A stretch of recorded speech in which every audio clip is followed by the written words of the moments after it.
এরপরে প্রশ্ন হলো, আত্মীয়তার সম্পর্ক ছিন্নকারী জান্নাতে প্রবেশ করতে পারবে না। এখানে কাদেরকে আত্মীয় বলা হয়েছে? আত্মীয় লিস্টে কারা আছেন দয়া করে জানালে উপকৃত হতাম। খুব দরকারি একটা প্রশ্ন। আত্মীয়তার সম্পর্ক রক্ষা করা সুন্নত না মুস্তাহাব? ফরজ। অনেকে জানেন না আত্মীয়তার সম্পর্ক রক্ষা করা কি ভাই? ফরজ। আত্মীয়তার সম্পর্ক ছিন্ন করা কি? হারাম। আত্মীয়তার সম্পর্ক ছিন্ন করা কি?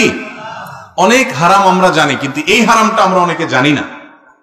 আত্মীয়র সাথে আপনি চিরতরে সম্পর্ক ছিন্ন করে ফেলছেন, কোনো যোগাযোগ নাই, একদম সম্পর্ক কাট করে ফেলছেন, আপনি হারামে লিপ্ত আছেন। এখন কথা হলো, কারা আত্মীয়? এর উত্তর হলো, যে আত্মীয়ের সাথে সম্পর্ক রক্ষা করা ফরজ, সম্পর্ক ছিন্ন করা হারাম, তারা হলো রক্ত সম্পর্কীয় আত্মীয়। যাদের সাথে আপনার ব্লাডের সম্পর্ক আছে, রক্ত সম্পর্ক আছে, এই আত্মীয়ের মধ্যে এক নম্বরে চলে আসে বাপ এবং সন্তান, মা, বাপ মা এবং সন্তান। কারণ বাপ মার সাথে সন্তানের সম্পর্ক একেবারে সরাসরি রক্তের।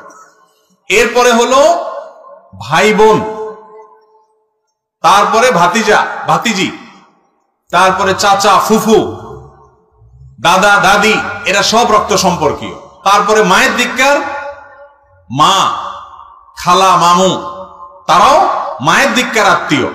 কিন্তু এক নম্বরের যাদের আত্মীয়তার সম্পর্ক আপনার সাথে সবচেয়ে বেশি, যাদের ব্লাডের সম্পর্ক আপনার সাথে একবারে প্রথম সারির, তারা হলো আপনার বাবার দিককার যারা আছেন, বাবা, চাচা, দাদা, দাদি, ভাই বোন এবং মা বাপ, ভাতিজা ভাতিজি, এরা। আমাদের দেশে এই সমস্ত আত্মীয়দের সাথে বরং আরো লাগালাগি বেশি থাকে, ঠিক না বেঠিক? ওই দূরের কোথাকার কোন আত্মীয়, তার সাথে খুব দোস্তি। আমি এই জন্য বলি, আত্মীয়তার তিনটা ক্লাস আছে ভাই। এক নম্বর ক্লাসের আত্মীয় হলো এই যাদের কথা বললাম, বাপ, ফুফু, চাচা, দাদা, দাদি, ভাই, বোন, ছেলে, মেয়ে, ভাতিজা ভাতিজি, এরা।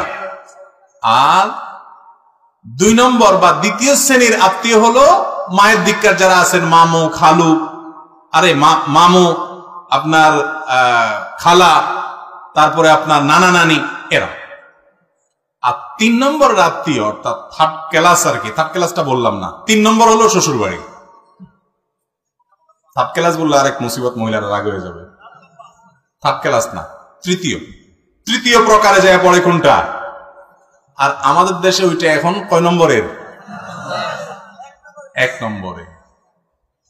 ভাইরা আমার, এটাও ঠিক যে যারা এক নম্বরের আত্মীয়, তারা অনেক সময় এত শত্রুতা করে যে দেখা যায় দুনিয়ার কেউ এত ক্ষতি করে না, চাচারা যত ক্ষতি করে। দুনিয়ার কেউ এত শত্রুতা করে না, ফুফু